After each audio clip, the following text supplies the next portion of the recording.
Good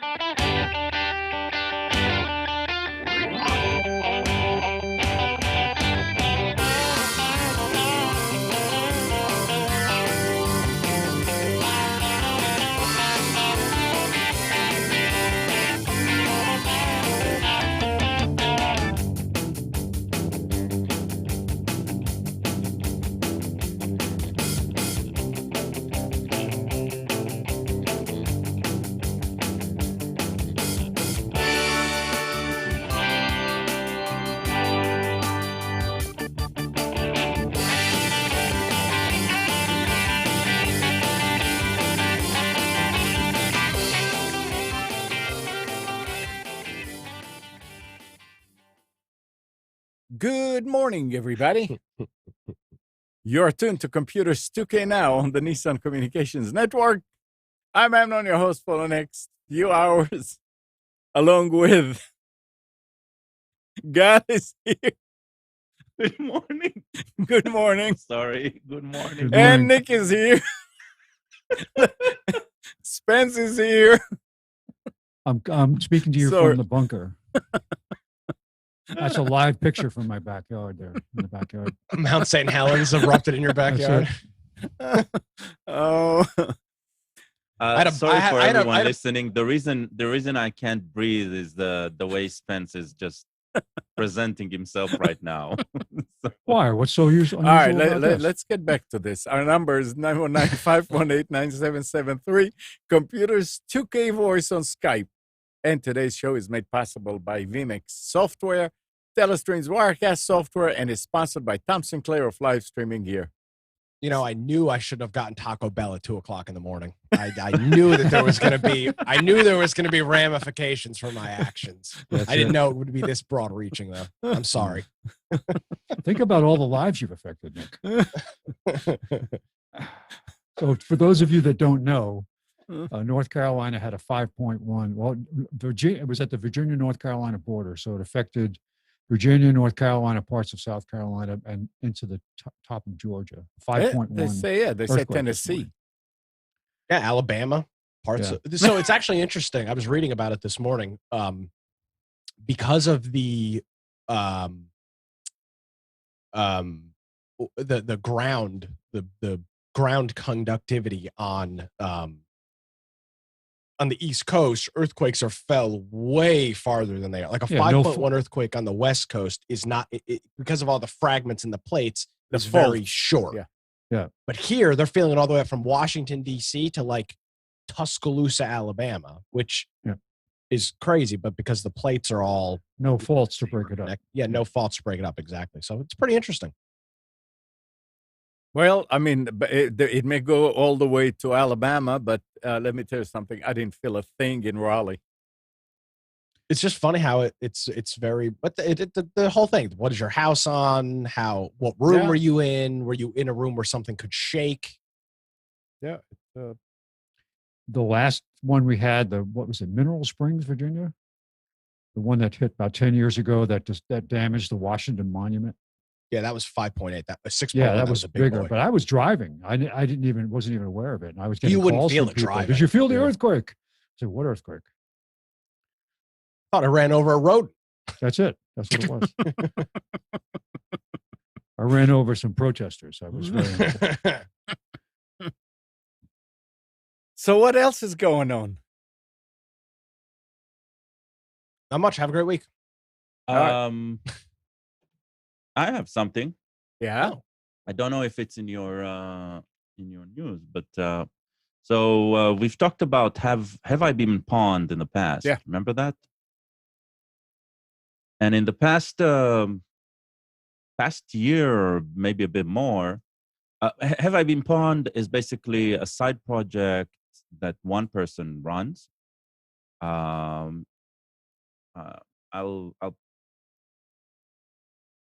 I'll get his name in a second, and he has become one of the most trusted individual when it comes to security and breaches and maintaining the information about those breaches. Mm-hmm. He gets, whenever there's a breach and whenever some hacker, whether white hat or sometimes black hat, have get a hold of a dump, of a breach dump. They send it to Have I Be Pawned, and you can then go and search for your email. They have and also an option to search for everything in your domain, which I've made use of yesterday. It's very, very interesting. There's a donation option as well, and it's run by just one man.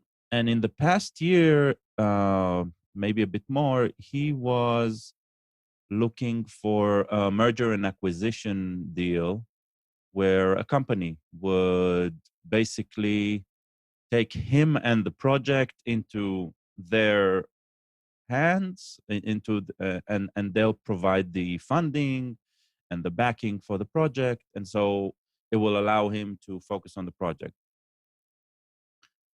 And this week he posted, or maybe even a week before, he posted that the merger and acquisition with the company that went, he saw 141 company. He talked with 141 companies, narrowed it to about 40 something, narrowed it then to one.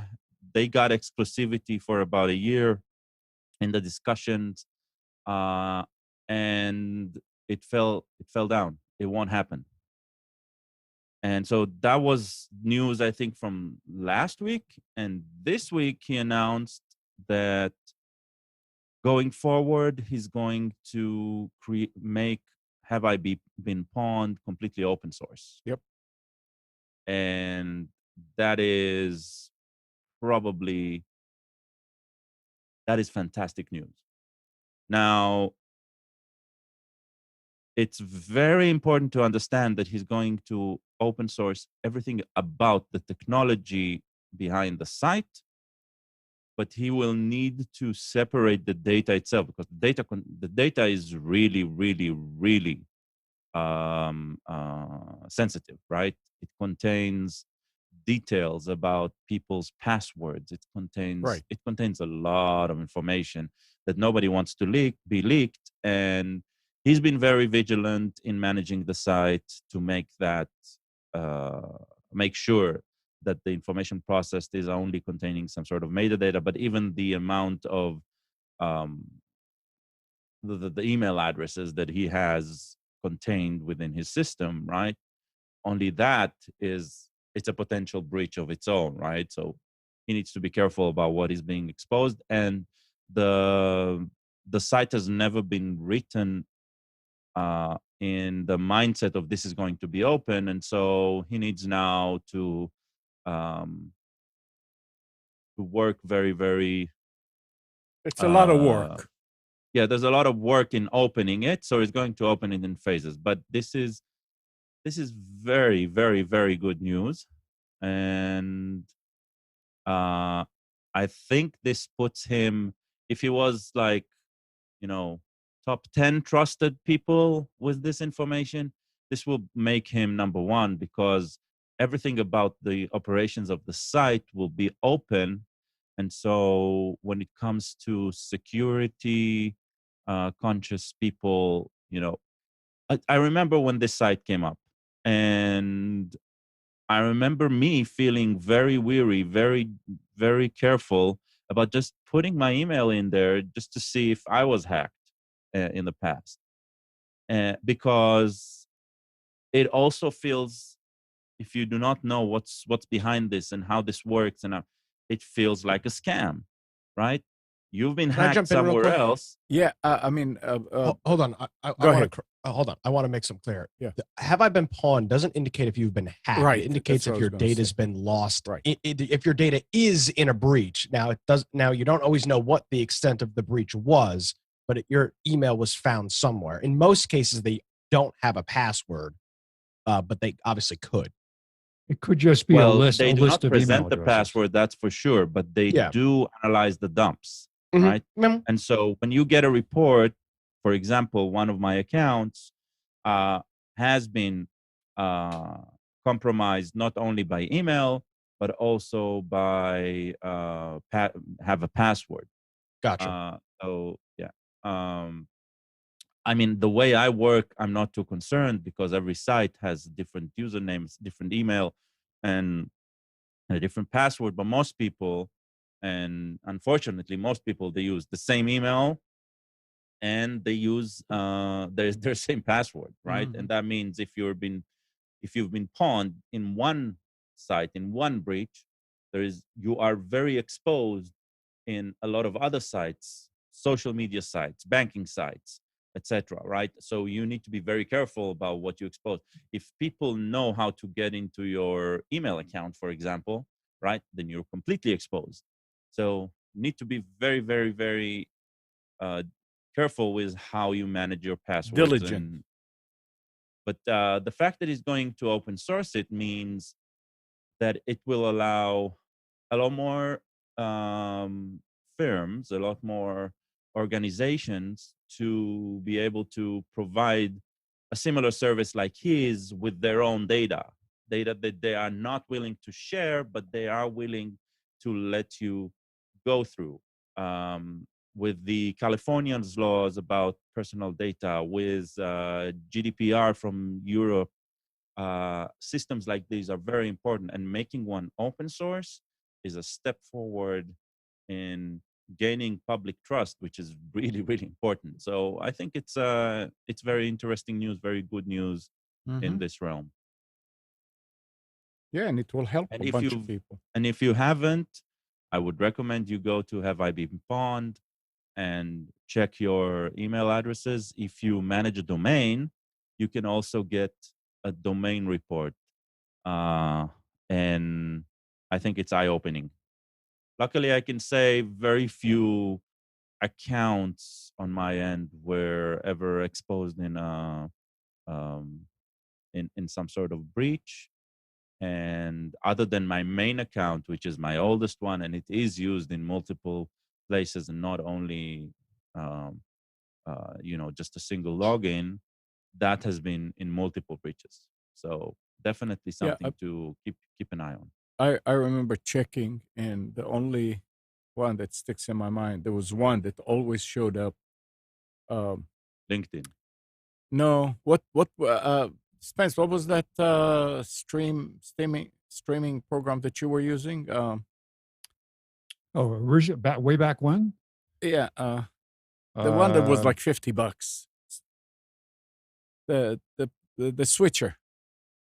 XSplit. XSplit. Yeah. Yeah, that's the one. I mean, it was weird. It was always XSplit. But yeah, it's something that, and I think, Gal, isn't it part of Firefox? Isn't it built into Firefox or something? I No, remember so talking they have about an it. API. So Firefox, I think 1Password has been sponsor.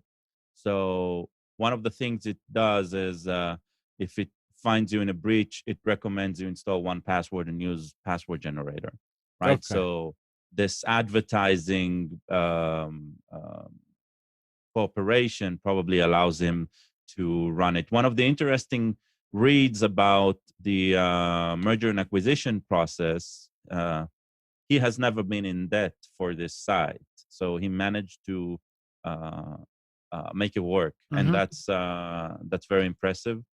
Um, he writes very openly in his blog, so I haven't read any of the posts until yesterday. I've read about a couple of posts about this merger and acquisition just to understand where this is coming from. And so his reputation, he speaks a lot in conventions and tells his story. So the guy is a very interesting person, Tory Hunt, and so definitely worth. Uh, right now, it's probably the only site like this that is the most trusted. You'll see it quoted by others. I'm pretty confident, recommending to people to use it. As you said, Firefox has a feature in their password vault Mhm. where It uses the API with Have I Been Pwned to notify you if one of your passwords has Something. been exposed.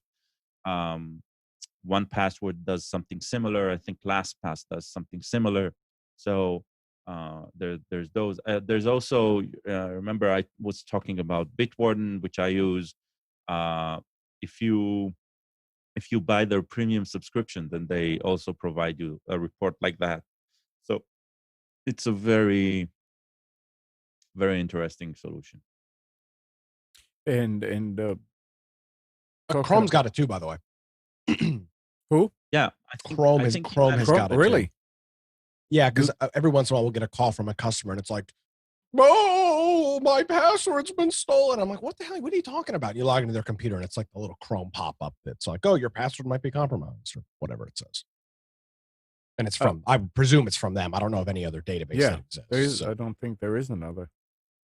There was an article from last week also. It says that LastPass is updating its security dashboard with a feature that provides an overview of all your accounts, highlighting any passwords that could pose a security risk.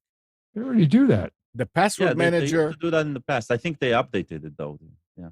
says the password manager is also introducing dark web monitoring, although it will require you to be a paid LastPass subscriber. So, dark, to see if your password is appearing on the dark web, they'll let you know, but you have to be a paid. So it's interesting. Yeah, well, LastPass is really good when it's paid because that's when it allows you to synchronize between devices, I think. So, yeah. BitWarden allows synchronization for free, but allows additional features to the vault when you pay. There's two tiers of paying also. There's one, an organizational payment where you can create an organization. And then there's something called premium, which is a per account. And the premium one allows you to include attachments, let's say an image. And remember, everything in the vault is encrypted, right? So it's like a very secure vault for your information. And so allows that, and allows also temporary one-time passwords. You know, those passwords that Google Authenticator or Authy rotate and allow you to log into more securely. So it supports that as well. I can tell you that on face value, it is not very safe to put your temporary one-time password seed next to your password and username for an account, right? The idea is separation. So it's nice to have it for some, but the very secure systems never hold them together, even if you're paying for a premium subscription, right? So keep that in mind. So let me ask you this, Gal. So I'm going to out you a little bit. Sorry. So I use your password manager system. Yep. Do you have premium? And does that mean I have premium? Well, first of all, you have the equivalent of a premium. And the reason you have that is because I'm not running the main version. I'm running another fork of, well, not exactly a fork, a clone of the server, which provides all of those features. Okay, cool. The reason I'm running the fork and not the main one is the main one is a lot more resource intensive.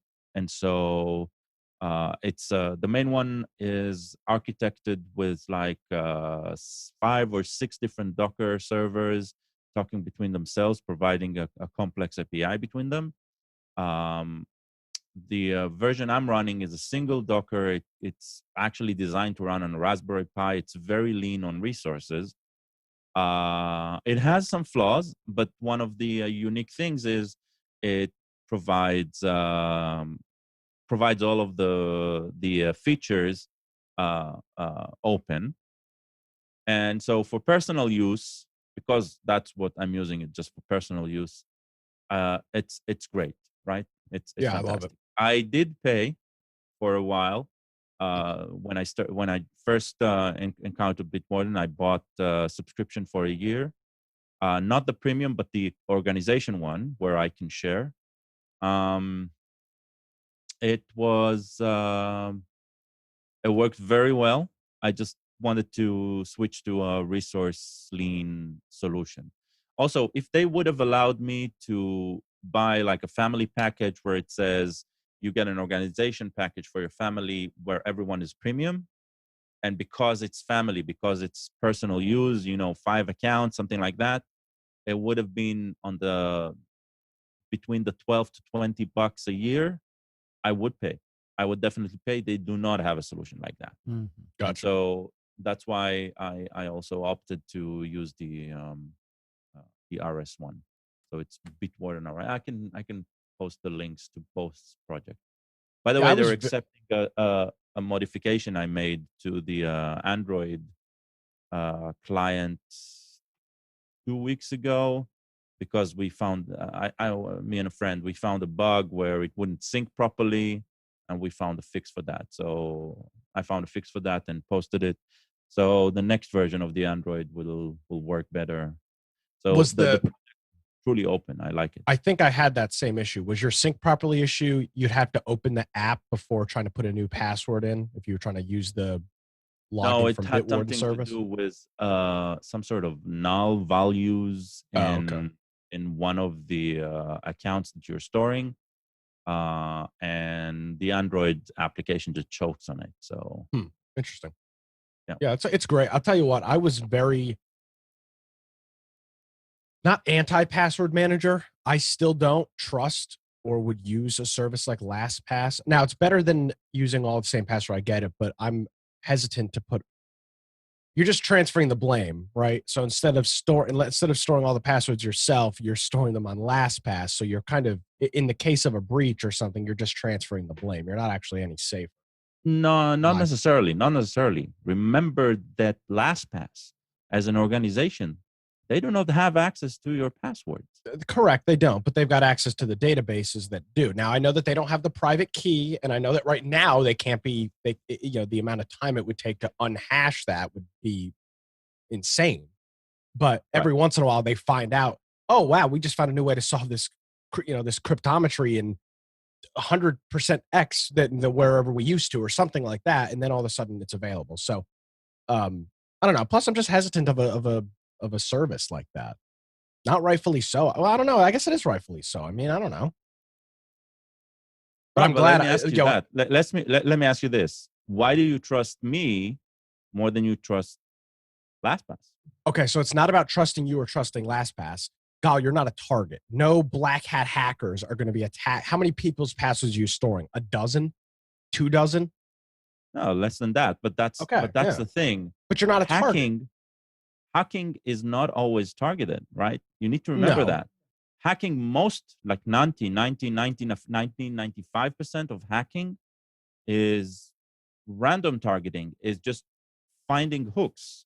True. Right? Okay, that's a good point. So, but I see you, and I think this is accurate. I would say, for somebody that would be trying to infiltrate some sort of password database, I would say that you are a far, by like whatever magnitude, are a far less sexy threat because of the amount of information available versus somebody, not maybe LastPass is a little bit too big, but there's a whole bunch of other ones. 1Password that are a little bit less, they're not quite as large in their scope. I know Norton's now got a password manager. Everybody's got a password manager. So you're less, your data's not quite as sexy. There's not enough of it for the time to be worth. Now, unless you've just got the data sitting out in clear text, which I know you don't. But if somebody's going to spend the time to try to infiltrate a system, to me, it seems like it would be a waste to try to do yours versus a medium to large size service. Not LastPass, they're too big, but maybe somebody else, like 1Password or something like that. Yeah, so no, that's why. And plus I also know you, and I mean that gives me a little, and I know how anal you are about security. So I've got a lot more trust in you. I don't know anybody at LastPass. I don't know what the hell they're doing with my data, my information. So it I looks presume like, you're not selling it so- to the Chinese. You so- might be though. I don't know. So am I going to have to hire a password manager? Yeah, Gauze available. I think. I'm available. Oh, good. Spence also available. What I do is I keep a paper notebook. Well, you just say what you need to know. You call me. I say, Yep, I that's need it. my password. Here it is. You also keep all your bookie gambling debts in that notebook too. So when you get raided by the feds, they'll Yes, start yeah. going after all your friends, phone numbers, and everything. I wear can't glo- remember the bets. I wear gloves when I open the book to be careful Oh, fantastic! because I There's don't want high any security. passwords to rub off on my fingers. No fingerprints. Can I transition us? Are we Yes, done with sir. Please. that? Yeah, we're done with it. All right, TikTok. So Gone. yeah, it's going to be Sorta, gone in the next sorta. 45 days. The Yeah. U.S. operations of TikTok Unless. will likely. So yeah, so Trump announced on Thursday, Friday, that he is going to be banning U.S. companies and users from interacting with TikTok. You've got 45 days to stop the interaction with TikTok in its current form. Now, for people that don't know, I mean, people know what TikTok is, but for people that don't know the background of TikTok, it's a Vine equivalent app. But the big problem with it is essentially owned and operated by the CCP. The other big part of it too is the control mechanism that's built into it. It can do things. If people really understood what it could do, they'd be shocked, because it can literally turn your phone on and off. It has hooks into things on your phone that what they could do that. What do you mean? So that's the dangerous part about it, is what people don't realize. The access it gives to your phone. There are other apps that you give access to your phone to. But this literally goes down into the operating system and can do things that are not good. But okay, so I've got a couple things here, and I'm a little scattered, so somebody hold me in line here. So Trump announced 45 days. U.S. Businesses and whatnot have to stop their work with TikTok in its current form. Now, there's conversations of a U.S. company buying the U.S. operations of TikTok. Microsoft's been the big contender. I'm not sure they're going to be willing to pay $25 or $30 billion for it, but that's probably what the going rate would be. So we've got that. Now, I've got a little bit of a problem with this on a couple different standpoints. Now, obviously, I'm no fan of the Chinese Communist Party, so I'll put that out there first. But I think it's a little stupid for us to sit here and say, oh, thank God we're going to stop the Chinese Communist Party from stealing our data, but we're allowing Google and Microsoft and Apple to do it, and then they're just funneling it to the Chinese government too. So what the hell's the difference? Now, my hope is that this is a test flight for some U.S. reform on these big tech companies, because it's a little bit easier. The public will be a little bit easier. I think public opinion will be a little bit easier against banning a Chinese company from doing this stuff versus banning a U.S. company like Google or Apple or Twitter, whoever it may be. But honestly, I think this is retarded, because if we're going to, China's getting all of our data from Google and Apple, so what the hell's the point? If Let you me look ask you at this. Oh, sorry. Go ahead. Yeah, Sorry. Go ahead. What I want to ask is, how would a decision like this backfire? Because this is one thing that it doesn't seem to be of any concern. And I'm thinking, I'm with you, first of all, right? This is no different than a Google or a Facebook, right? But right now, Google and Facebook are sort of accepted around the world, right? We're not talking only about the US, right? There are over 1 billion users or something. And I don't isn't remember TikTok too? what the numbers. What's that? Isn't TikTok accepted around the world too? No, so It is. I'm saying now that the US is going to say, we are banning TikTok. Mm-hmm. What does that show about the intent of what is within the US, right? And how would Europe react? So suddenly countries in Europe, they'll say, we don't want to allow Google and Facebook. I think that's Right. I would make the argument that they probably shouldn't. With the way that these companies are handling privacy, I think this is I'm hoping that this is a testing of the waters for future privacy and regulation crackdowns on these companies, because what they are doing is a lot of it is true. You could make the argument that Google is committing treason. They have published their own documents that they are helping the Chinese with their AI guided missile program. I mean, that is if you were helping the Chinese with their guided, are you a citizen, Gal? No. Okay. Well, it may be a little bit different than if you're not a citizen. But if I was helping the Chinese government with guided missile programs, my ass would be in jail for treason. Google is open. Their Google AI software, their Google AI program in China is helping the Chinese military with an AI missile program. With an automated missile program. How is that? How is that not treasonous? I think that there's a couple of different aspects to this, that why this is important. I think you were right to say that this is a test to expose what's happening with the Chinese government in so many different ways. I mean, you look at the programs they have. The Confucius Institute. Anybody aware of what that is? I've heard of it, but that is a program where they have actual relationships with all major U.S. universities, information sharing relationships with us, right? So-called technology development. The sole purpose of it is to steal our intellectual capital. They have Chinese military officers are the liaisons to these universities. And they set up this Confucius, it's this great peaceful thing where we're all going to share information. No, it's not. It is a way of them stealing information from us. But TikTok is viewed. It's not bidirectional? What do we hope to get from them, right? Why? I mean, why are you they laughing? give us a warm, There's fuzzy feeling. The Chinese are great at say, let's all work together. Let's all work together. And the meanwhile, they're stealing our stuff in the background. And But you're saying there's no innovation in China? No. What I'm saying is that this program is designed and proven now to be a way of them to infiltrate our universities. We've already convicted people of sharing information, being paid.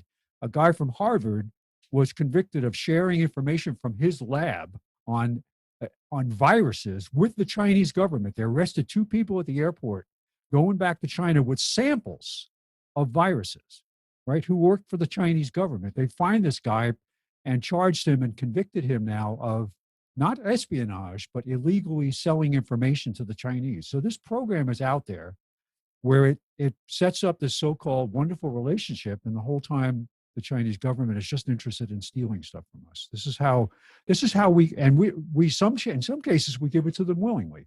We gave the Chinese missile guidance secrets back during the Clinton administration. Because we wanted to level the playing field. They literally said it wasn't fair for one nation to have this information. You got to have another superpower. You can't just have the United States as a superpower. You need a balance. So let's give the Chinese this information. Look it up. It's a true thing. But the point of this is TikTok is testing the waters. TikTok is used, a lot of people believe, to start building a giant database on people.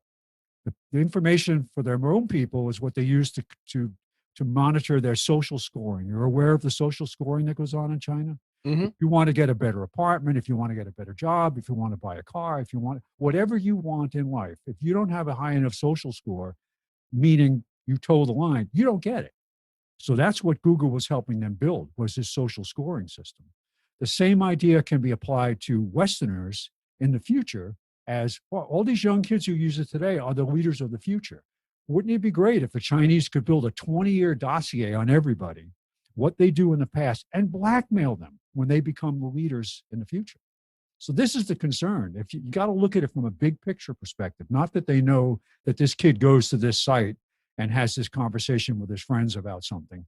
It's what they can do with that in the future. And the Chinese think very long term. Don't believe ever that they're our friends. They are not our friends. They're not there. There's no intent to make things better for us. It's only about them. So if you think of it that way and you look at it, yeah, we can cooperate on some things that mutually benefit us, but you need to think about what do they want and how is it going to help them and what do we have to do to stop it? So I think TikTok is a first step. It's a political thing too. It's definitely something Trump is doing. He wants these people to react. He wants to see what they do. He wants to, Trump does this. He goes out and he teases and he goes out and he points things out just to get a reaction from people. And this is exactly why he did it. Well, I mean, talking about TikTok, so last Thursday, the Senate unanimously voted to ban federal employees from using TikTok on government-issued devices. There you go. And that goes back to the deeper control it has. It's not just collecting what websites you go to. It can control your device. Yep. It has hooks in it that can go in and activate your camera, activate the speaker, activate the microphone, and you don't know about it. So same with probably every application from Google and Facebook, right? They probably do, and you probably agree. We always to do need it. to mention that because it's so important. Twitter, and Instagram, all of those. Yes. And I do hope, and I'm hopeful on this, and I could be misled, I could be brainwashed, but I am hopeful that this is the beginning of the end of this. And the waters are gonna be tested with China because it's a whole hell of a lot easier to say, oh, look at them, bad, those bad baddies over there. And then finally we can have this big tech crackdown in the US that we need because, I mean, as bad as China is, Google and Facebook are doing the same damn thing and giving it to the Chinese. We need to be aware. Awareness first, right? Awareness of what the potential risk is and why. And once we see that, then we start. Then when your eyes go, oh my God, what could they do with this information? What could they do with that information? It's not that you should scare people about it, but you need to be aware of it. No, I think you should scare people about it. Absolutely, I disagree with you completely. Well, if you make people do need to be scared about it. No, but if you make people aware of it, they'll be scared by them. They will scare themselves.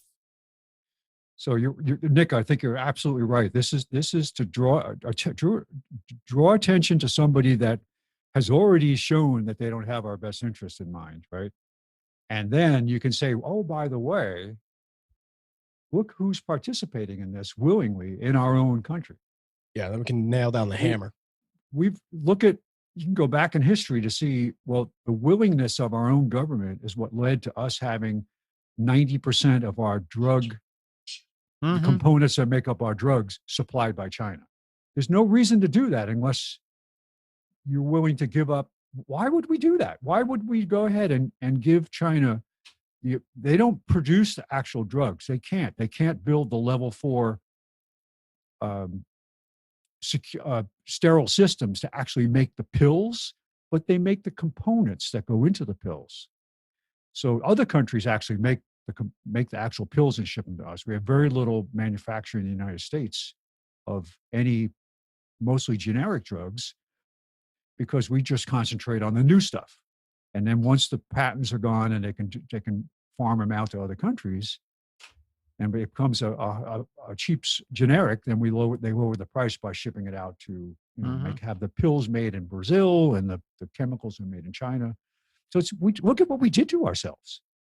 Now that we have this whole pandemic thing, we just realize, oh my God, our supply chain is screwed.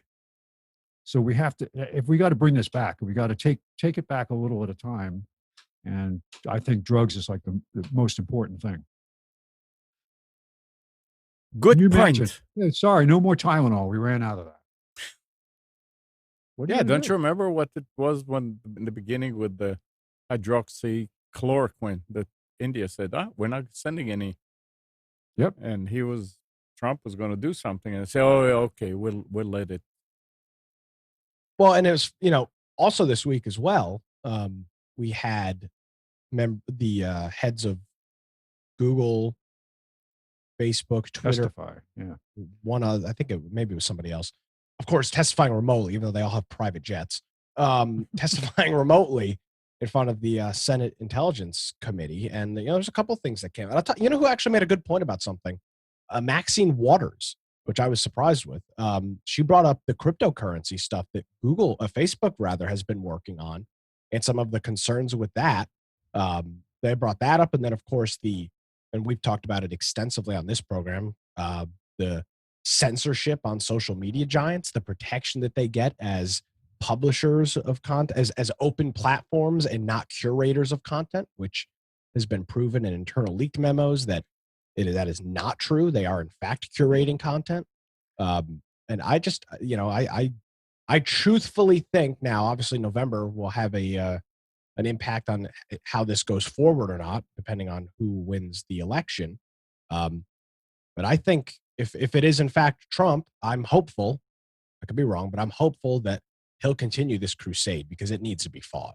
I mean, we are getting screwed by these companies that are U.S. companies that are screwing us as U.S. citizens. And the impacts won't be seen, as you said, Spence, for 20 or 30 years till I'm old enough to be running for some sort of political office, and God only knows what kind of data Google, Microsoft, and all these other companies have. I can't even begin to fathom what that would look like. I have a question to throw out to Twitter users. There has been in the past week or so, a little more than a week,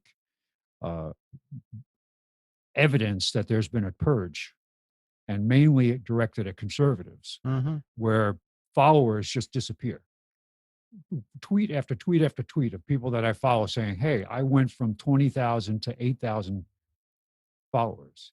And then I go and look at, I know I was following that person. The only reason I saw their tweet was because somebody else retweeted it. And I said, wait a second, I'm following that person. I go in, and sure enough, I'm not following them anymore. And I have to go in and re-add them. So there is definitely a purge going on. Oh, it's a glitch. Yeah, glitch, yeah. It just happens to be a glitch that goes in one direction. Yep. It's very interesting. And they say that it's an algorithm thing. An algorithm picked it up or whatever. But it turns out they admitted during the testimony that there are people that go in and manually change these things because they think, oh, it's offensive, or that doesn't follow Twitter's guidelines, and now there's almost a manual to how to not get yourself thrown off Twitter because of you saying things or doing. It's hard to say because they'll come up with different unique ways to ban you. But accounts being suspended, they've already done some things to block Trump. They took tweets down that they didn't like because he retweeted something else that they thought was offensive, and they took the tweet down. Yeah.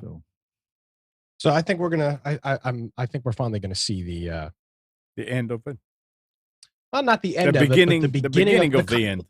Well, the beginning of the conversation. I mean, we've had these. Us as nerds, we've had these conversations, but I mean, people like my parents that use Facebook and whatnot, they've never heard these conversations go on anywhere else. Where would they hear this stuff? Who's going to talk about this? I mean, great. It's great that we can sit here on Computers 2K now and have this, but sorry, I'm not normal. Regular people don't watch shows like this. Right now. So it's a great conversation, but you're kind of screaming to the ether. So I'm hopeful that I'm glad it's like that though. Yeah, I'm hopeful that because a lot of people will not hear you mispronouncing the name of the country. What do you mean, China? What?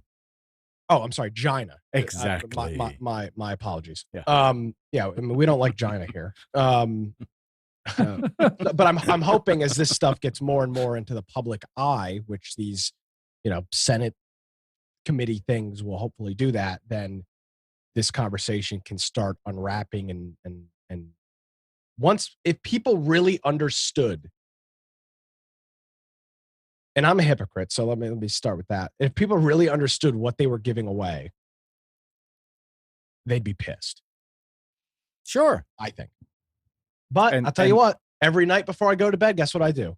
I say a word, good night, and it shuts my lights off. It turns my thermostat up by 2 or 3 degrees. It locks my front door.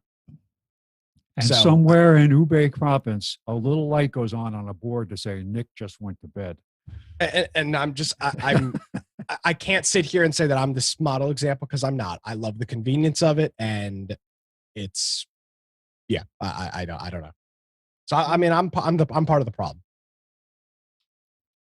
If you're aware of what can happen, then you behave differently online. I mean, there is a semi-safe way to use all these conveniences and not give them a whole lot of information other than statistics. Okay, here's another person that uses this and another person that says that, but they cannot get anything of substance from it. Of course, this by itself is maybe substance for them. That's all they're looking for. You got to remember, metadata is worth more than substance. Yeah. Okay. So yeah, this, if you show your face in public, then you're giving away something anyway. Yeah, I mean, So all this stuff is metadata. Yeah, They're not. None of this stuff is correlated to you as an individual. It's Right. it's all metadata.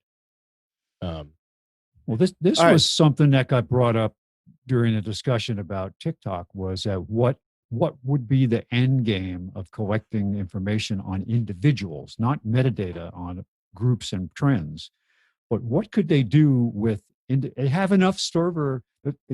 One of the show I was listening to, the podcast I was talking about, were the data centers that were built in Japan and the size of them, and they know what they're like because they brought in contractors from different parts of the world to build them for them. So stuff leaked out about how, we have this giant center in this province, we have another giant center in this other. Well, why do they need these giant data centers for if it's not part of commerce? So they said, well, what are they collecting and why? And Wait. Why isn't it part of commerce?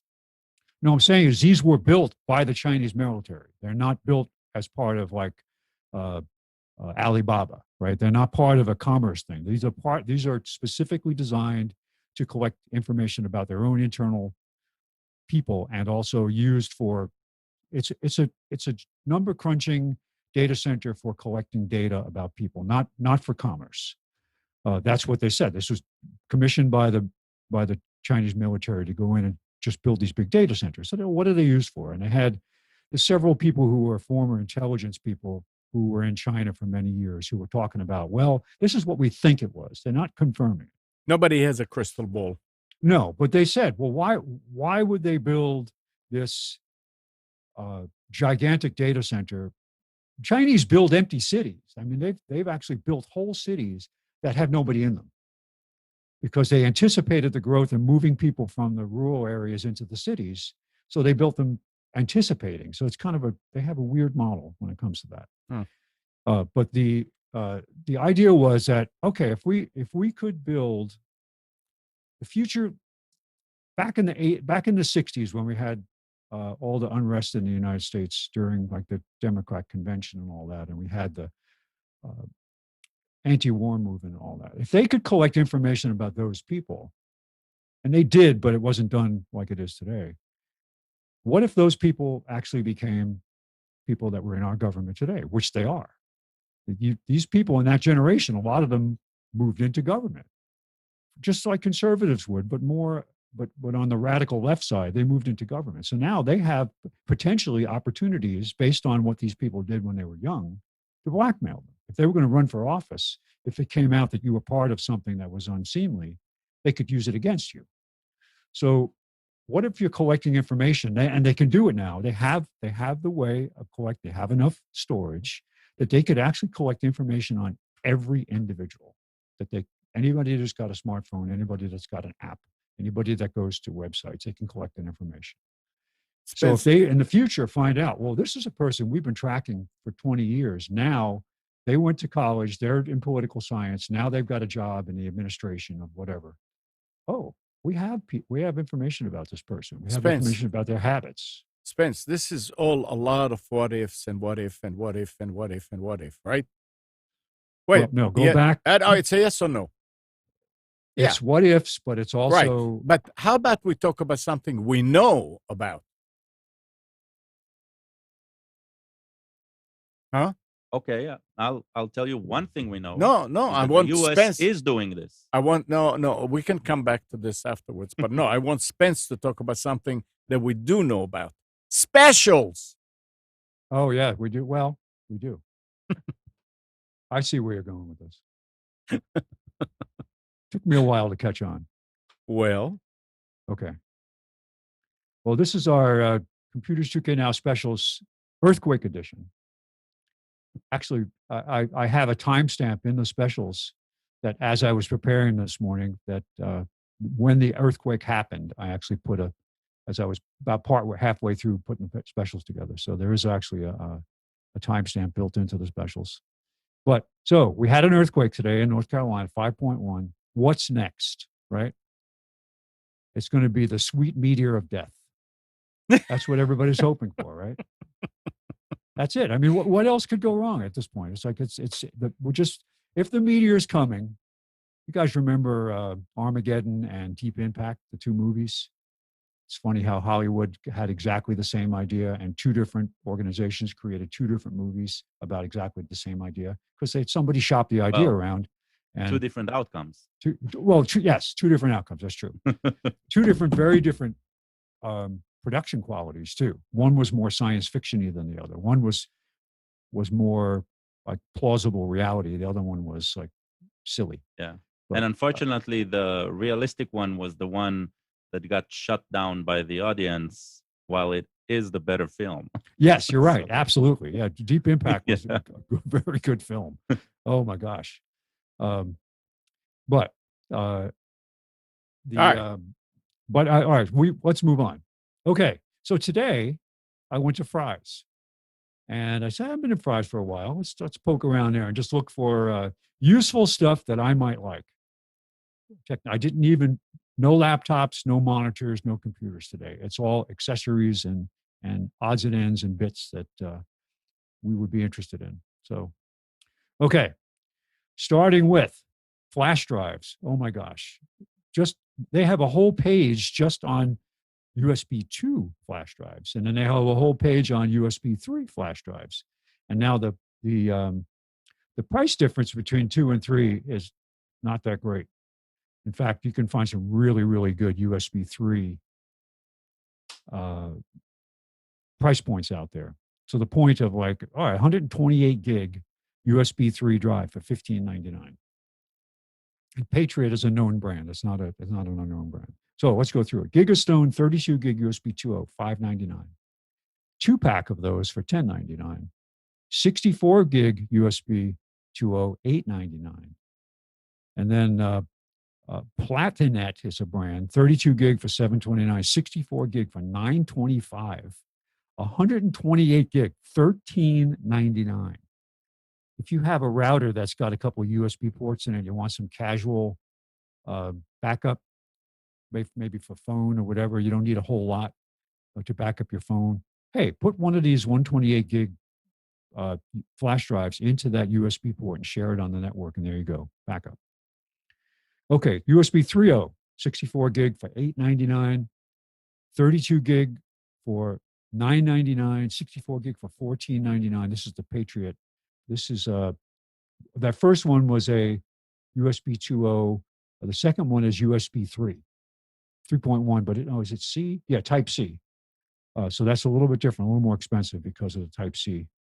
$14.99 for 64 and $22.99 for 128. And then 128 gig for $15.99. Haven't seen a lot of good deals on disk media, but here we go. This is some good stuff. 4.7 gigabyte DVD plus Rs from HP. They had a cheaper brand that I had never heard of before, so I decided to go with the HP, but $14.99 after savings. This is normally, it's $12 off, normally $24.99. We've got Blu-ray media now, a 6-pack for $6.99, a 25-pack for $12.99, and a 50-pack for $22.99. Amnon, do you remember the days when blank CDs were like $7 a piece? Not vividly, but yeah, I remember when they were very, very, very expensive. Yeah, those were definitely not the good old days. The good old man. These were the ancient days. This is back when we had gasoline-powered computers. But I remember trying to burn my first disc on my new SCSI CD writer. That cost how much? $300 for the writer. But the disc, it was about $6 a disc. Yeah. And I remember ruining the first two. And I was like, damn, think about $6 Yeah. back in the Yeah. early 90s. That was a lot of money. I almost gave up. I was like, and finally I got it to work, and I actually wrote it properly. And that was back when you had to tweak the config.sys and to get just to load the drivers right to run the thing.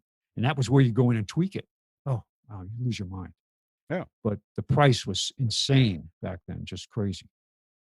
All right, so there's our 8:07 a.m. earthquake happening right as I got to that point and putting the specials together this morning. I literally jumped up thinking something happened to the house. Either something had hit the house or there was an explosion or something. I didn't hear any explosion. I just felt the really rough last part of it. Interesting. Okay. TrendNet is a decent brand. I actually have a couple of these switches. The first power over Ethernet switch that I bought was a TrendNet switch. I still have it. It's a 8-port with 4 ports of PoE on it. But an 8-port metal case gigabit switch for $19.99, normally $22. They've got a 5-port gigabit switch for $14.99, and also a 5-port 10100 switch for $11.99 from TrendNet. That is a ridiculous price point. Yeah. Yes, it's crazy. I mean, and they're I think the first two, or the first one is the metal case. The other ones are plastic.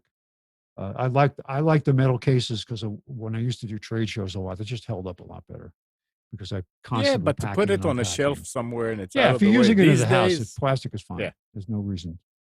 And I don't think any of these have fans in them. That was another consideration on the small ones, was how noisy they were. Remember those? What was the ones we got out on from Dell? Had a bunch of 8-port switches that had fans in them. It's like, come on, you can't use this in an office at a desktop. Right. They were loud. Okay, are you ready, Amnon? Have you got your happy plugs? happy plugs. Happy plugs. Yeah, the Yep. in-ear wireless earbuds. And they're $99, but with a promo, they're $69.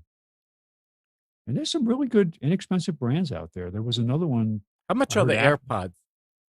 AirPods are start at like $149, I think. Okay. Apple.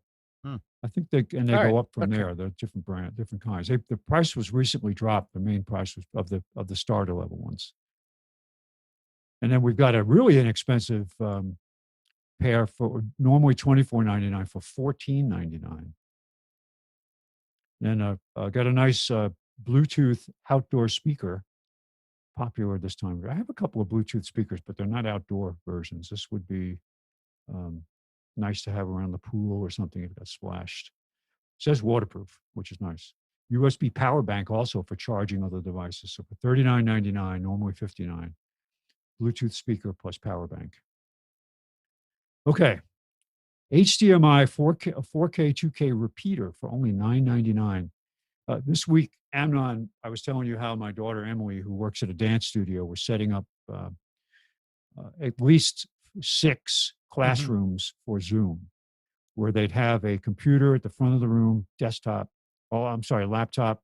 a decent webcam, which we found online for only like $39 each. They're kind of knockoffs of the 920, the Logitech 920, and a big screen TV to use to monitor the Zoom sessions. And at first, we were going to use long distance cables and have the monitor in the front and the computer in the back, and then change them on and have everything in the front. Saved us having to buy amps because we tried a 50-foot cable and could not get the screen would go black, but we could not get the image to come up on the TV. But if we went with a 30-foot cable, it would work. So the 50-foot was not possible. This may have helped, but I really didn't want to make it that complicated. But here, a Bitech 4K 2K repeater for $9.99, and then a 3-in-1 HDMI switch that supports 4K 2K resolution for $19.99. It's got a built-in HDMI pigtail, so you can plug it into the device, and then it has the 3 ports, auto switching 3 ports for $19.99. Now, to have a lit gaming keyboard for $29.99. I don't know what the quality is. It looks okay. I mean, it would probably, a true gamer would probably wear it out pretty quick. I'm not sure what the mean time to failure is on the actual clicks. But 3 backlight colors and additional media keys, adjustable LED brightness. It's normally $49 for $29. And those of you who do graphics a lot, this is a mouse pad and wireless charger. That's interesting. Wireless charger built into a mouse pad. Why not? $34.99. So Q compatible wireless charger. And then I'm not sure what I guess the benefit is just higher resolution using it's an electronic mouse pad with a mouse that gives you higher resolution for graphics than using a regular just scan off the table type mouse. I would look at the details first of this. It says mouse and phone not included, so I'm not sure what the compatibility is. But the $34.99 built-in charger too, I thought it was interesting. Okay, getting into other devices here, we've got a Biotech outlet wall plug with 2 USB ports, 2.4 amps total across the 2 USBs, plus a surge protector built in for $9.99. I'm going to buy a newer one of these Gigabit Ethernet adapters. I bought one that works with the Fire Stick, so I can add extra memory. It's an Ethernet plug, Ethernet adapter with a special Y cable, USB Y cable that powers the Fire Stick and also gives you a way to plug in a USB device where you plug in the Ethernet adapter, and it gives you a place to plug in an SD card, so you can add extra storage to the Fire Stick. But this is a USB 3.0 Gigabit Ethernet portable network adapter, $4.99. Handy to have, especially if you do a lot of reloading images to computers, or you're reinstalling software where the Ethernet drivers are not included, or the not included yet. What's that? Not included yet. Not included yet. That's right. They're too new, or right. Just for whatever reason, there's no drivers. So this is very handy. You can just load the drivers. Hopefully the USB port works. You've run into situations where the USB port hasn't worked, right? No. Sometimes you have to go in and change the compatibility mode in the BIOS in order to tell it to turn on legacy mode USB on boot. Otherwise, you'll never be able to connect to the machine. Well, never mind legacy. This is 3.0. Yeah. But you can connect, if you connect to start with legacy, this will work with legacy. It's backwardly compatible, but it will work. But this way, if you're trying to plug in a drive just to load the drivers to get this thing to work.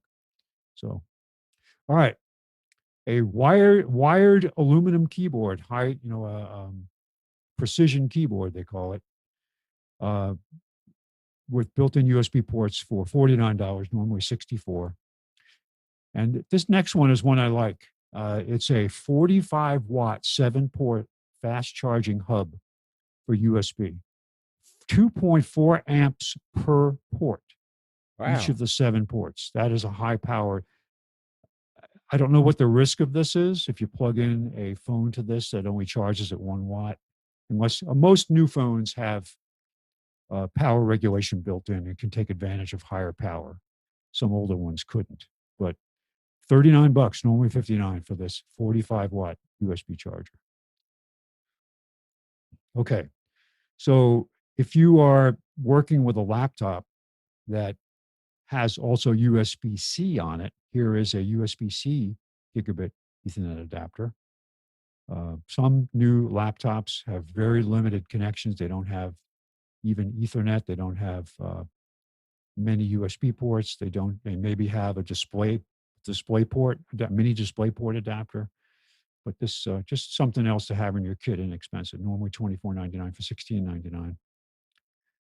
Is this the second time I had that there? It's a different one, isn't it? Yeah, it's a different brand. You know what it is? I captured the whole segment there. That's just one piece. So, but here's yet another. This is a TrendNet USB 3.0 Ethernet adapter, and then finally a TrendNet wireless micro USB Wi-Fi adapter for 1200 AC 1200 MIMO. MIMO is a standard that takes advantage of using multiple antennas at the same time, multiple in, multiple out. It increases the throughput. This is a good way to get. Now, 1200 may not sound like a lot, It's a lot. but what 1200 when you're running at 5 gigahertz Right. with the MIMO can get hundreds and hundreds of meg over Wi-Fi. So a good way to get an inexpensive upgrade to your Wi-Fi. Okay, now the reason I like this kit that I see here is this bulk kit, and it comes with a crimping tool and some RJ45 connectors, is the fact that this is solid 24 gauge pure copper cable, but 500 feet for $79. That's not a bad price for not the copper clad aluminum stuff, which is mostly what you see out there. If you have a situation where you really need higher quality cable, and a lot of people demand it, this isn't a bad price. It's normally $99. It's $79 for the 500 feet of UTP and the crimping tool and some connectors. And it is solid 23 gauge solid copper wire. It's funny that they don't say whether it's Cat 5, 6. Yeah, I know. I noticed that. If you Yeah. clicked on more information, it'll probably tell you that, but I didn't go that far. I mean, theoretically, you can use 5E. Yeah. But I mean, it's just problem. weird Yeah. that they don't. Never mind. Yeah. And actually 5E is easier to work with because of the way they twist Yeah. the sheath. It makes it much harder to work with on the 6 plus and more. Okay. This is again, the same thing again. It's an 8-port gigabit called GreenSwitch TrendNet. Was it $19 before? Mm-hmm. Yeah, it's the same one. They listed it twice. I was getting lazy towards the end there. The earthquake had me so shaken up, Amnon. I had to get through it as quick as possible. That's not an excuse. Oh, sorry. Okay. Smart Wi-Fi in-wall switches for $21.99. I just installed 2 wacko brand names over at my daughter's house yesterday. This might even be the same one for controlling over Wi-Fi, no hub needed. Mm-hmm. And I put them in non-dimmable. I don't think these are dimmable, but these are remote control for the house. I don't think these are 3-way switches. They're just 2-way switches. So you got to look to see what your application is. Some of them come with both, support for both, and depending on what your application is. But for $21.99, good price. Same brand, Avatar Triangle Smart Wi-Fi Power Strip. So that means you have USB plus USB ports, plus you have a way of controlling that more than one outlet on the same thing for $32.99 plug-in outlet.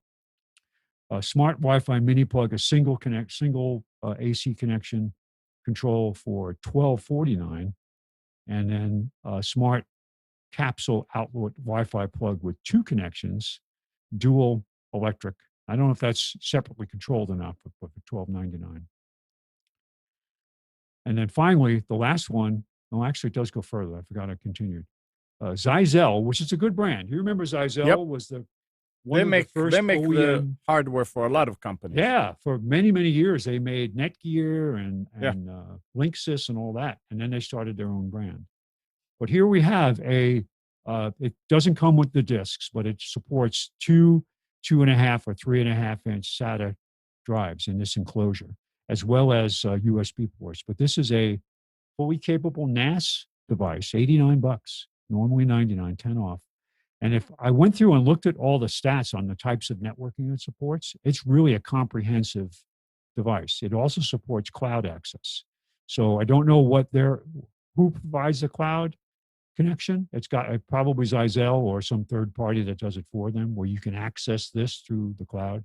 So it comes with all the remote access support, local support on your network. It does have an Ethernet port on the back.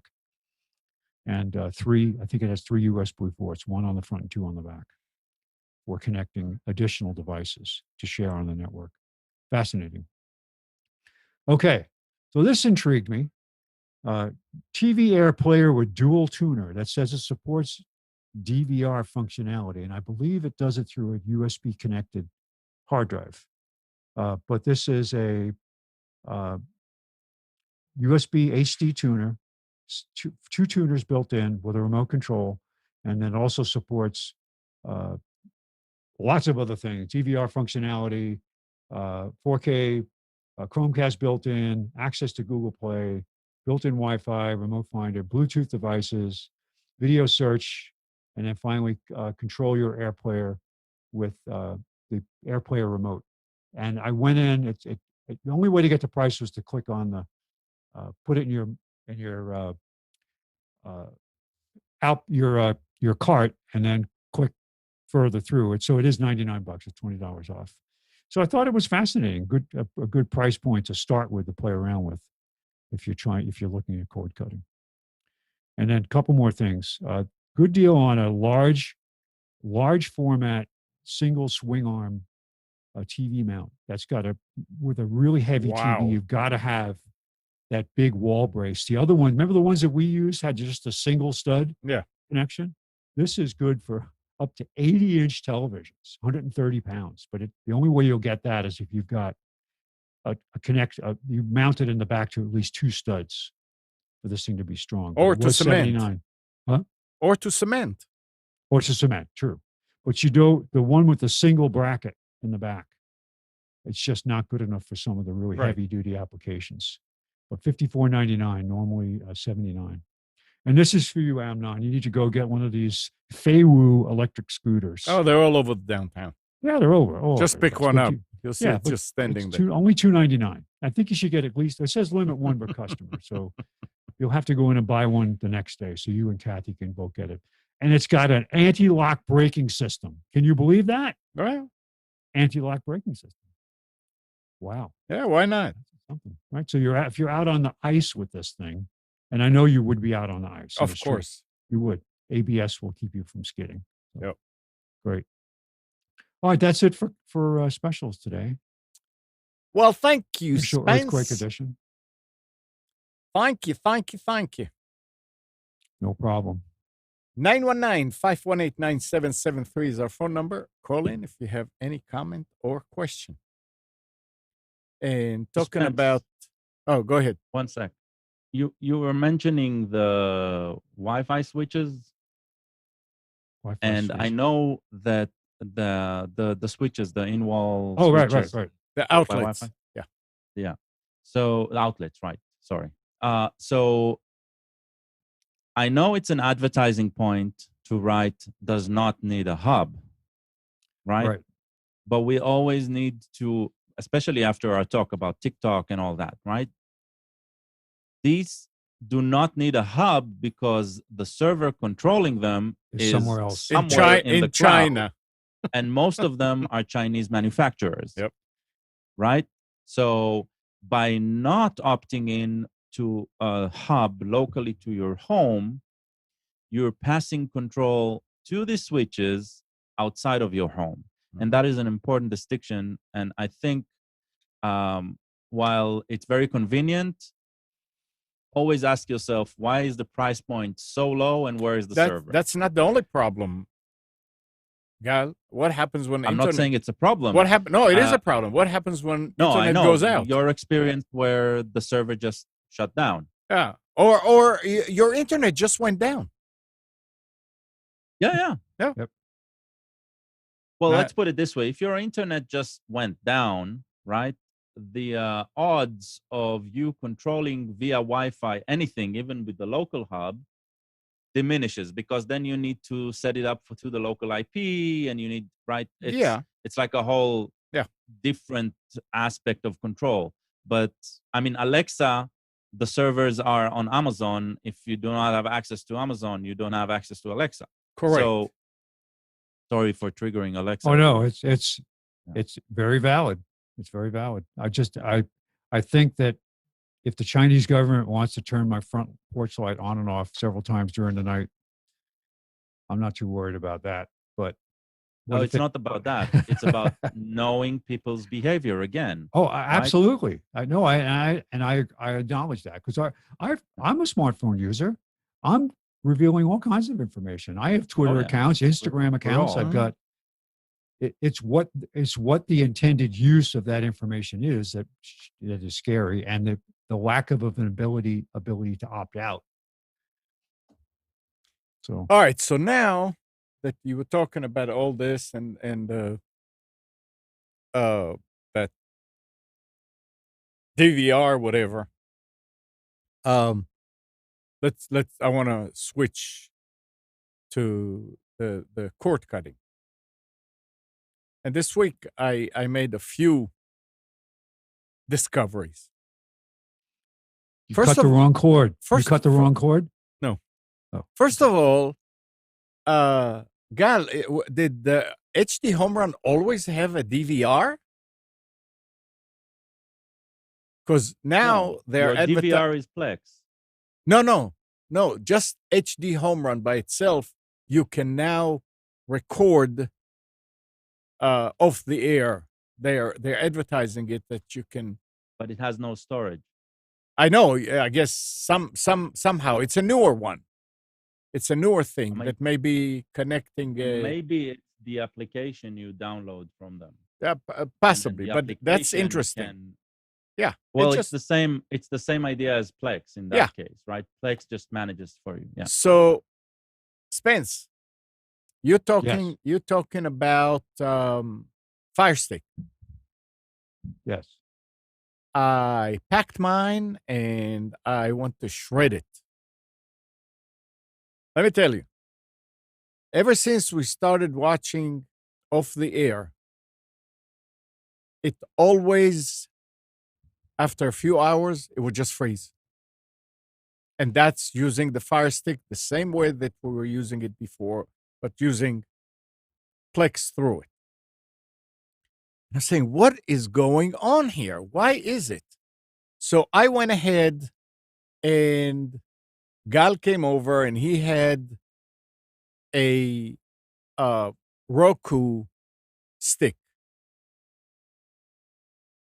So, but it's wireless. We tried it. It worked. It was working. But it was doing the buffering thing. Oh yeah. So I said, okay, I need to wire it. So we were looking, Guy, remember we needed the adapter from mini USB to micro USB? So I got them. And I put it in and used the Fire Stick that I have. I got that Ethernet adapter for it, which I guess you do. You have too, Spence. I did. Yeah. It was a byproduct. It was a kit, right. It was kit that I bought. I was looking for more storage. Oh and no. it came This with one, the Ethernet port. this one is mainly just to hook Ethernet into the Fire Stick. So I said, well, we looked at it. We said, well, we can use it. It's just a different plug. So you plug it. Well, guess what, Gal? The remote no longer works. Oh, You no, unplug no. the Ethernet Oh, from boy. it. And it You works. unplug the Ethernet, not the adapter itself, but just the Ethernet, the RJ45 from the adapter. It's still hooked to the Roku. Remote works fine. You plug it I'll in, tell you why. remote doesn't work. So The remote works on Wi-Fi. Yeah. Yeah. But the thing Okay. is, then I started reading, and a lot of people said, no, that will not work. It's because your remote, specifically the remote that came with that one had the voice control and the hole for the earplug. Yeah. That remote works on Wi-Fi, not on infrared or That's RF. correct. Simple RF, It's got and it's great because you don't have to point it. So I have that one. I have the first generation of the one that had the built-in audio, Which one? Roku, Yeah. and I have it connected by Ethernet. You It have works it fine. You have it connected by Ethernet? Yeah. Which I'm guessing which Roku? a repairing is possible, by the way. I don't know. But which Roku do you have, Spence? I don't remember. It was the first generation one that had the remote with the audio built in. There were a lot Is of it, them, but how? like a big plate, or is it just a stick that? hooks No, up it's to the TV? full. It's not a stick. Okay. Okay. No. So when I saw this, I said, okay, so I need to buy the next step up, and I ordered it just like on a whim. It could just be a driver the conflict. Premier. No, Driver it's conflict with the- you read about it and you see, no, it doesn't work with the Amazon splitter for that. So anyway, I ordered the Premier. Well, it doesn't have Ethernet either. What? No. And Oh, there the is no stick, way. the and stick. No, it's not a stick. It's a like half the size of the desktop one, the Oh, boy. Ultra. It's half the size. So, but the nice thing is, even though it was working on wireless, I mean, I didn't try that, but with the Roku, even though it was working with wireless, the interface was smoother. It's just that it would buffer. With the Fire Stick, it actually crashes. It goes away, and you have to go back and back in. So I went ahead and I said, okay, I guess I did some more reading, and I say, you need the Roku Ultra if you want to wire it in. So I ordered the Ultra and returned the Premier. Got it yesterday morning. No, Friday morning. Plugged it in, wired it. The TV has been on ever since. Not a bit of crashing. And Sarid, if you're listening, yeah, it works. The Fire Stick, I started reading, and a lot of people were saying, oh, yeah, the Fire Stick has this problem and that problem, that it just crashes. So the operation of the and this is something I don't understand, Gal. It's Plex. It's just an interface for Plex. But the Plex experience, the Plex interface, and how certain things work are completely different than what it was with the Fire Stick. Because it's a different application. Yeah, it's so a completely much different development team working within Plex. It's a lot similar today, right, across platforms than it was previously, but still they are all working within the limitations of what let's call it the OS provides, right? And so there's different guidelines of development from each OS manufacturer. There are different tools to create that, and so it looks different. If you run Plex on PlayStation, for example, okay, it looks different than the one you're running on Xbox. It looks different than the one you're running on Firefox. It looks different than the one you're running on your Samsung TV. Most of the changes, though, they're not huge, right? They're all the movement, all of the concept, everything is on the screen. It just might be, a different font, a different color, a different. Actually, like that. one of the best things about it is that in order to delete a recorded show with the Fire Stick, you had to go to the library, you had to click on the episode, you had to say more, and click on the more, and then down to delete. And do you want to delete? Yes. With this one, you go to the library, you click on the episode, it comes up with a smaller screen, and it's got a bunch of icons below it. And one of them, I just happened to say, oh, that's a trash can. Bang! That's it. It's gone. It's things like this, little things, and the remote works so much smoother.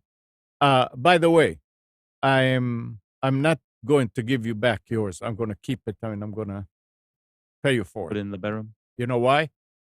Put it in the bedroom. No. Well, maybe, I don't know. For one purpose, I want the remote. You cannot find that remote by itself. Not on eBay, not on Amazon, not anywhere. Okay. Where are you going to use that remote? Oh, the one didn't come with a remote like that? No, it did. That's what I said. But Okay. but hey, there's Kathy sitting over there, and I'm sitting here. Oh, you want two remotes for the we same always TV? had two remotes. So if we sit there, Okay. she said, "Can Fair you enough. turn?" It's. I mean, this is for now. I Yeah. know the one thing about that Roku, which again I swear by at this point, because again there are no problems with it like there was with the Fire Stick. Now Fire TV. it may be that it was a combination of the Fire Stick, Plex, the server, the TV, Well, it could- whatever. I mean, we talked about it. Your Fire Stick is an older Is old. generation. as I know, well. but Sarid, Yeah. our friend Sarid, was saying that he's Yeah. got 3 different variations of the stick, newer and newer and newer, and it's the same problem. He said you let it play for a couple of hours, suddenly, boop, it goes away. I I've can say s- that also. I have a Fire TV Cube, which is Yeah. the big one that hooks up to HDMI. Right? Has an echo on it. It's not flawless. Yeah. Well, so far the Roku Ultra is flawless. And Awesome. I That's left great. it there, and I went, and every time I have a chance, when I walk by it, I go and I change channels, just to see Yeah. if there is a problem. Not problem whatsoever. Nick, you were going to That say? is great. I was gonna say I've always been a bigger fan of Roku's than Fire TVs. If you want to do, you're looking to do more crazy stuff, more advanced stuff, you got to get a Fire TV because the Roku is very locked down. But if you're, in my experience, the Roku has always been a better experience. And Fire TV is not bad. That's not what I'm saying. I'm just If- saying it's just been a better. I say it experience. is. The reason That's For not me, bad. for No, me, that's for ridiculous. me. No, For it's me. not bad. The reason It's I not bad. bought the Fire TV was to run Kodi, right? And if you want to run Kodi, then Yeah, you and can't. You're not doing that. that's on a not Roku. possible. Exactly. But I do understand you can sideload Kodi, for example, on an Apple TV, right? I don't know. I bought the So- Fire Stick as an inexpensive way to use a monitor I already had actually it was a television that was connected to my office. And the problem was the HDMI was so old, it didn't support the HDMI power controls. So you can actually press the Fire Stick power button, it'll turn the television on. Yeah. It worked with the volume, but I could not I had to, every time I wanted to turn on the Fire Stick, I had to unplug it and replug the power in to get it to come up. Well, Bizarre. But then I got a newer television, just a plain non-smart TV, and I plugged it into that. It works perfect. But I started to get into trying to put on sideload stuff onto the Fire Stick, and I realized that having a Fire Stick and trying to sideload, it just isn't enough memory. And that's why I bought the adapter that came with the Ethernet so I could have USB memory. And it does show up, but it is not as accessible as you would hope. It does not, the file system doesn't let you go in and do the same manipulation of the file system as the memory that's on the Fire Stick. So you should be better off buying, what is it called? The Fire Cube? Yeah, Fire TV. Fire Yeah, Cube? I have a Fire Cube. It Is that- works, but Does that let it's you the plug in same- memory? Fire does that- Cube plug in does it- memory?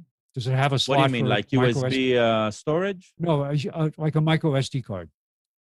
Yeah, I don't remember if micro SD, but it has. think you I- can use the USB port. They have a lot more storage in the cube than in the Yeah, stick. because I found myself having to delete apps so I could make room to do the stuff I was trying to play with. And so now I'm just using it as a device for this new dumb TV I bought. And it works okay, but occasionally, Amnon, it will freeze. And occasionally it will, you're in the middle of watching something and you go to pause for a second Mhm. and it goes back to the main menu. Yeah, it start was all over doing again. all kind of weird things. I thought that Weird the stuff. remote on the Fire TV was bad. And all kind of things came to mind when it was. But this here works so far flawlessly. But you know Kathy what, was Amnon? getting It was Kathy worth- was getting really mad sitting there. I mean, and it would happen like every 20, 30 seconds. Back, you have to go back and go back to DVR and live TV and go down the list and all that. And many, many times you go down, it suddenly goes all the way to the bottom and you have to go back. And I mean, it was doing all kind of weird things. Now, That's a time-saving feature. yeah, one thing Gal. Yeah. When she wanted to watch Jeopardy, and I said okay, and I was working, so I didn't want it to break down, and it was breaking down again and again and again. So what I did is I changed source. I went to the HD home run HDMI directly to the HD home run, and went to the channel and played it that way. There was no captions or anything like that, but it stayed up. So it seems like it's something that has to do with the network or with the interface with Plex, something. But if you go directly, and I tried it one time when it was actually frozen. I went to the source, I went to the HD home run, I went to the same station, everything is working. Now, when I went back, it was still frozen on the Plex side. So it's something very intricate in there that is causing this, but at this point, I'm happy. The other thing, the nice things that is different from the Fire Stick to the Roku. With the Fire Stick, if you're watching something that was recorded and you want to go forward and backwards, it says, 10 seconds, 20 seconds, 30 seconds. Yeah. And if you press it a little too long, suddenly it's, 300-400 seconds. That never happened to me. But yeah. With the Roku, you click the right one, you hold it down, and it doesn't scrub. You don't see the picture, but you see the pointer going click, click, click, click as it goes forward, and then you let go. So I told Kathy, I said, we need to just count how many clicks is an average commercial, and you know how much to go, because you don't know. You go click, click, click, click, click, and you stop, and it's not there. And talking about that, I read something on the forums that there is a beta, nobody explained where, a beta in Plex that will remove commercials from off-the-air recordings. They say it doesn't work flawlessly, but there is something in there. I didn't have a chance to go. Yeah, you probably need to switch, because you're a paid subscriber, then you need to switch. There's something called an update channel, and you can choose if you're in the beta program or not. I can show you. It's okay. All right. Yeah, and that's the other thing is, what's going to happen? I know we paid for 1 month for premium on Plex. It's auto renewal, I think, when you buy. Oh, okay. I don't know. I'll have to wait and see. Yeah. If it is, that's good. Because I said, well, what's going to happen? Is the guy just going to go away? Are they going to let you know or something? Well, they'll let you know for sure about going away. I don't know, but they'll let you know for because sure. I do want to buy the lifetime. Right. Just wait for a sale. That's what I know, saying. But that's the thing. How do you find out about the sale? And for everybody who's listening, when you are watching live TV, there is no guide that tells you this is this channel and it's going to have this. Or if you go now it's 11 o'clock and you're going to go to 3 o'clock, what's going to be on that channel? There is no such thing. If you pay for premium, you get a guide. And the guide goes a couple of days forward. And you know what, if you want something, you click or say, yeah, I want to record this. So that's what we're talking about. So I think it was $5. It also allows searching by content. So right. If you want to see, you said Jeopardy, right? Yeah. You don't remember what channel it is, or you don't care what channel it is. You just want to see an episode. You search for the word, and it takes you to that content, shows you when, and if you want to record it, etc. Without the By guide, the way, when you're recording, I think that's different than cable boxes. When you're recording a series, it will take that series from whatever channel it can find it on. Yeah. Right? So even if it shows up in 3 different channels, It will it'll record pick it. up an episode that it doesn't have from any channel. Right. So it does it very smart. Yeah, in that that's way. why I disabled some of those far stations that we were receiving because there were Okay. duplicates, and it would record. I said, why do we have to But it shouldn't create duplicates. Like if it already had the episode, it shouldn't record no, it the again. problem is, especially these days, in the beginning, it will not record anything. I said, I want to record Jeopardy. I want to record Wheel of Fortune. It will not record anything because there are 2 options: newly aired or everything. Newly aired, it's actually looking to see when it has been aired. And most of the Okay. programs these days, those live, quote unquote, are okay. actually old. And Right, then the I went and said, reruns. no, all of them. And it would go ahead and do it. Okay. So, But still, it would bring you duplicates. Like if it already recorded an episode, because it does know. no, it would take both of them because it says, I want all of them. So it would take them from this station and from that station. That is like if they're both That's because the stations themselves in the guide would not say which episode it is. correct. So okay, Correct. okay, that makes sense. The Yeah. episode designation is important, right? And so, in something like that, it newly aired is more important. Yeah, I see. Yeah. I see what you're saying. Okay. Yeah, but in our times with with COVID, I guess they are not taping new shows, and it's very interesting. Yeah. But yeah, so I'm waiting, and I guess I'm banking on you telling me, hey, there's a lifetime, because I don't get any emails from. You'll from get them. an email from them first of all. Usually, what they do is the deal, as far as I'm seeing in Reddit forums and stuff like that. People who pay for a while Uh-huh. either stop or continue paying. After a few months, they get a deal for the lifetime Okay. subscription. Yeah, I can probably put on an alert in Slack deals to notify me All right. if something public comes up. Yeah.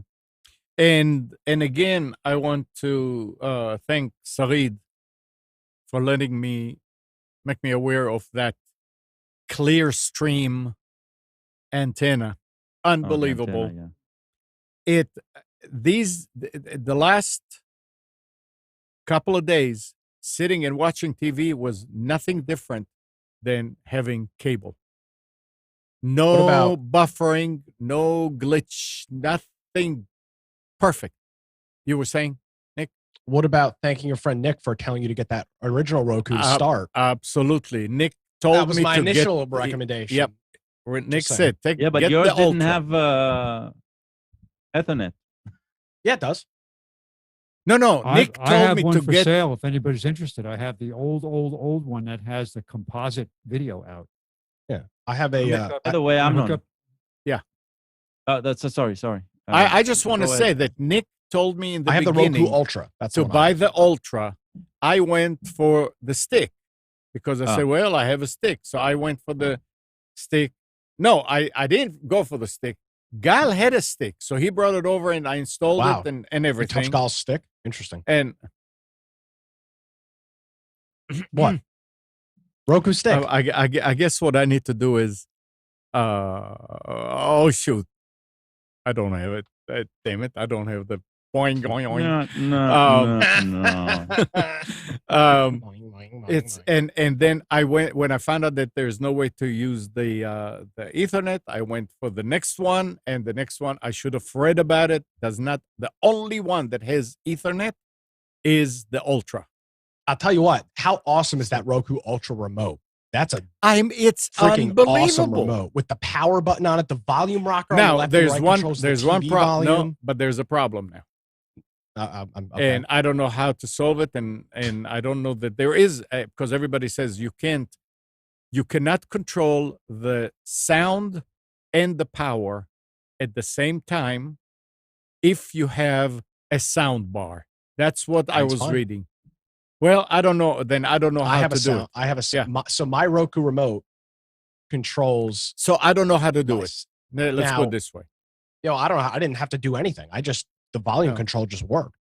And it's probably also has to do something with the fact that we have that Samsung TV, because I had to go to, you know how when you pair it and you say, okay, when is music playing? Is it did it stop? I Yeah. had to go to number 8 Okay. before it see, mine worked stopped. right off the bat. Yeah, and it did also not. my TV's brand new, so that probably plays a little bit into so it that as well. may be. So it's fine. I mean, Gal already That depends. Roku remote is freaking awesome, man. With the Yes. power button on it and the volume rocker on the side that controls the TV volume. That thing is freaking and a mute, awesome. which is very nice. Oh, and the You mute can- too works. Yeah, I forgot about the mute.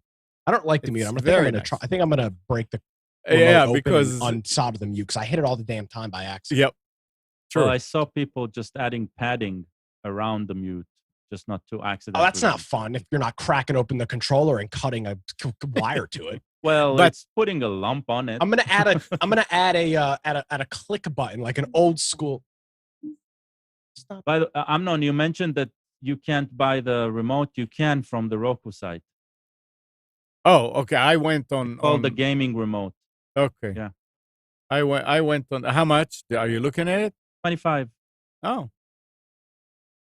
All right. Well, 29. Sorry, 29. it's, I'm a big fan they of the have Roku. they have on Amazon. They have some that look kind of like it, and they Oh say no, plus. I see. It's and it not has- exactly that. Yeah, I see the difference. It It doesn't have the power button. Yeah, and you can find one with the power button. You don't Eh. need the power button though. Why you don't? If your TV has ARC on it, if you press the home button, on the Roku, You can turn it off. no, you can't turn it off. You can turn it on. But there was Yeah, that's some part of menu, it. some menu that I got. I think the home or the star, and it says turn TV off. Click. Yeah, sure enough, it went out, but it will never come back on. Yeah, Because- I always use the home button to turn it on because the HDMI it's got that HDMI wake up. I'll try. I don't know. I'll see. I'll tell you what, man. I really like the Roku. The interface is really nice. I like you can set the wallpapers on it. It's just it's a really and that new Roku because I have a Roku 3 in here, which is what I've always had, and I got the Roku Ultra. That son of a bitch is snappy. I mean, it is. Yeah, damn, it is a lot it is faster. fast. Absolutely. Even to the Roku 3. Well, the Roku 3 is old. I mean, damn, I've had this Roku 3 for probably 5 or 6 years. And That's the the Roku one I 4 have. Ultra, man. It works pretty good. My original one, it takes a good 45 seconds to load the Spectrum app before I can even use it. Well, This is all this stuff is based on the CEC, Consumer Electronics Control Standard, which is what goes over HDMI. It's a one-way serial bus that talks to the TV over the HDMI. And So, it the all Roku depends on how they implement it. Everybody has their own name for it. Roku calls it One Touch Play. Yep. Samsung calls it AnyNet Plus. Everybody has their own name, but it's the same standard. And it depends on what HDMI version the TV is, whether it works or not. if you use a Roku on your TV or another smart device and you're noticing it's a little slow, for $70, you can get the Roku 4 or the Roku Ultra, which is a 4K device. It's got HDR as well. I think it is well worth it. If you truly use it all the time. You can make the Roku work better if you soak it in oil overnight. You know what pisses me off though? It doesn't have the Roku Ultra remote does not have the little pigtail holder, so you don't accidentally throw it at your TV. They took away the gaming mode. That's why. Yeah, It because used to so be- now I can't if I'm getting pissed off at a baseball game now I can't put this thing on my wrist and throw my jokingly throw my remote. I'll end up breaking my brand new TV. Does Roku still have games? I don't know. I never played. They any of the probably games, do, and that's why they had the strap. Was because it was a gaming controller. playing with all that stuff this week, and you explore Plex, I found out that Plex has live news. And you go to the it's not live. live. The what? Not live news. It's news. It's segmented news from different. Oh, that's internet right. It has sources. live TV and it has news. Yeah. And it's from all over the world. Not, Yeah. I saw Fox News, I saw CNN, I saw this. Fake news. But you also have you have all those the AP and all those things. I mean, they're just there. Interesting. I mean, it's not something that I'm go look for, but I was trying to find out what's there. And there's a lot of stuff that Plex added that. May I transition us very quickly before Absolutely. the end of the program? Yes, sir. So we had a hurricane this week. It's been a long week here in North Carolina. Yeah, we forgot Battered by a about that. hurricane on Tuesday, the earthquakes Sunday morning. I mean, damn, it's been quite a week here. So AT&T did not go out, which was good. The power did go out, but AT&T stayed up. They went out at one point and then came back. And then Right, you want to say AT&T did not go out when the power went out. Correct. AT&T did not go out when the power went out. By the way, I actually got my first bill cut in half because of all the outages I've had. So I only paid $30 for the first month, which is good. And they waived all the installation stuff, so that was good. So yeah, was pretty impressed with AT&T's. One more outage and I'm going to drop them. But if during the hurricane, the internet went out, I guess around 5 or 6 in the morning. I don't know. I was asleep. But power went out here. People started losing power around 10 or 11 o'clock p.m. And then by midnight, I had lost power, and I fired up the generator and got my computers and whatnot back up. And it was nice to be able to publish. I got this weather station that publishes data to Weather Underground, and it was nice to publish data the entire time until I guess the internet went out around 5. So, yeah. Generator, their batteries lasted for at least 5 hours. So, and probably longer. Yeah, it was fine. You felt it really bad. I was telling people nothing here. I mean, other than rain, 3 inches. Yeah. No wind whatsoever, and no wind whatsoever means that the day before, on Monday, I opened the bottle of fertilizer tabs for the fish pond for the plants. So it's a little bottle. You know how it's got cotton on top, so they don't break or whatever it is to keep them. Yeah. And I took that out and left it on the table outside beside the pond. It was still there the next day when I got out. It was right on the table where it was. I mean, if I go, it would go off the table. It was still there. No wind here as well. Amazing. Just a lot of rain. And even the rain, it was what, 30 minutes? I don't know, but we filled up 3 inches. No, it was a lot of rain. Don't get me wrong. Yeah, but it was 3 it inches. didn't last long. That's what I'm saying. Yeah, I lost power for about 14 hours, and it was less than ideal. Yeah.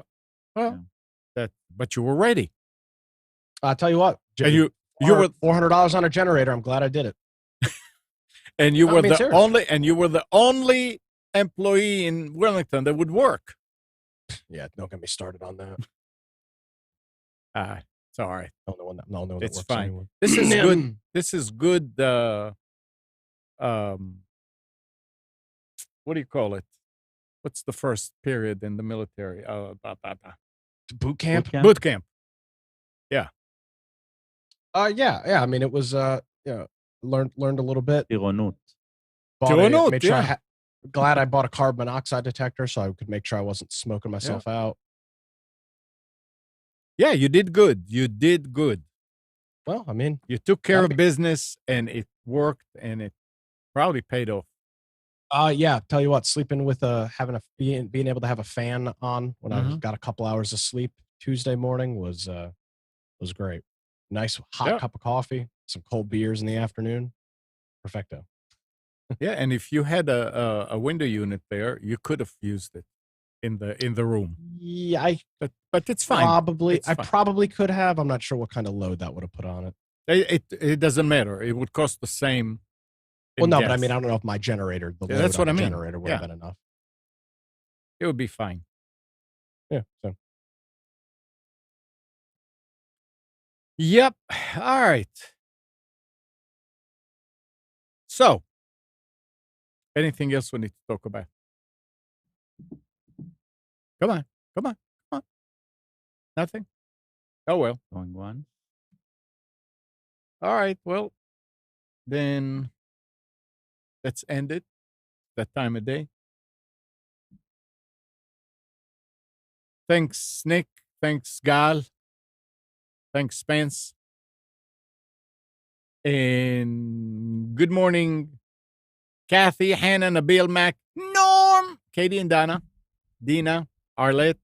Thanks, everybody, for tuning to Computers 2K Now. We hope you enjoyed and maybe learned something from our time together. Remember to practice safe computing, back up your hard drive, and update your virus scanner.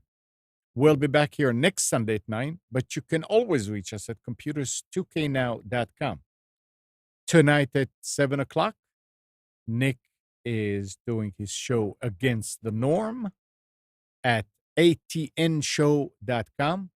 If you're in Wilmington, you can listen to it on Wilmington's Big Talker 106.7 FM. And I keep forgetting to tell people, we talked about Roku. You can watch us on Roku because our show is on Roku also, live and reruns. All right. Talk to you next week. Bye.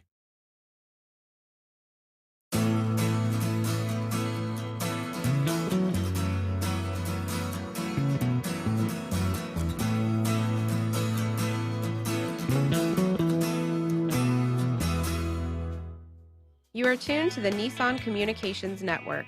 If you tuned in too late, you can always watch each program in its entirety or download an MP3 audio file of it in the archives section at nissancommunications.com.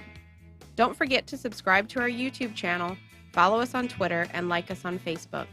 Sponsored by Telestream's Wirecast software, StreamingGear.com, Carolina Apparel, and DeltaForce.net.